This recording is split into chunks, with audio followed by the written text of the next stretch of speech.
Concrete crumbles, metal rusts, wood rots. Every day we age, an inevitable march toward death. Some of us convince ourselves that we are not more than sand, standing on the beach, fighting the power of the tides as it slowly changes the land. We dedicate ourselves daily and anew to those small things that provide our fellow man that little bit of human comfort. And today I dedicate myself to changing out a garbage disposal and changing a vanity top. I elected to first address the vanity, as well as my own vanity. Before beginning any plumbing-related work, I find it essential to locate the main water shutoff if things were to go sideways. I also like to know where the hamsters are, because they can't be trusted. I'm also keenly aware that both my jobs place me under a sink. Many of the erotic internet videos I see with a handyman involves a man under a sink. Something about plumbing is very arousing. I thought I've never yet seen one where an electrician is involved, so I googled electrical adult films. They do exist, but weirdly the guys get started without the women. And I waited, and the women never showed up.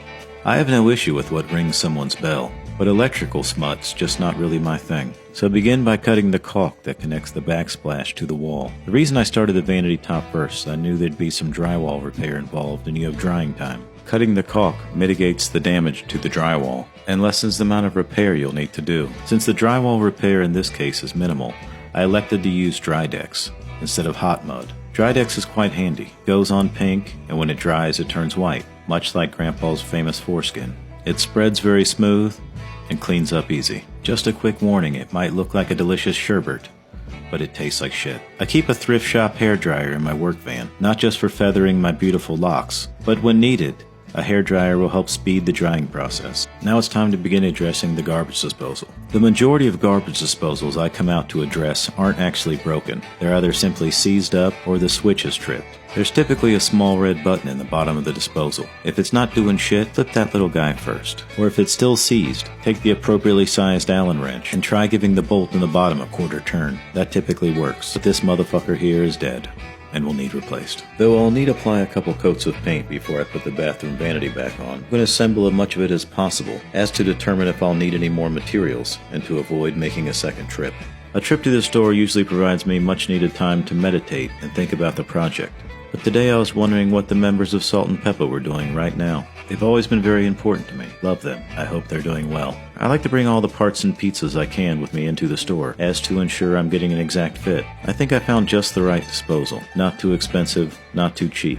But it looks like some assholes chained it to the shelf. And now we're in the home stretch. Whip swap goes the garbage disposal. A little sand, a little paint. Or at least I believed I was in the home stretch.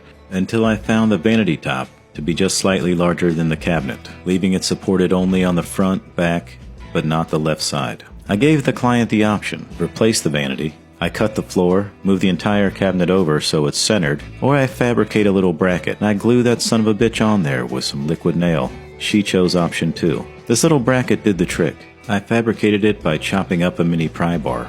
Little bits of ingenuity like this leave me both feeling very ashamed of myself and proud at the same time. With the top in place and secured with the type of ingenuity only poverty can provide, I caulked the top, did a bit more touch-up with the spackle, let that dry, painted it, cleaned my way out of there.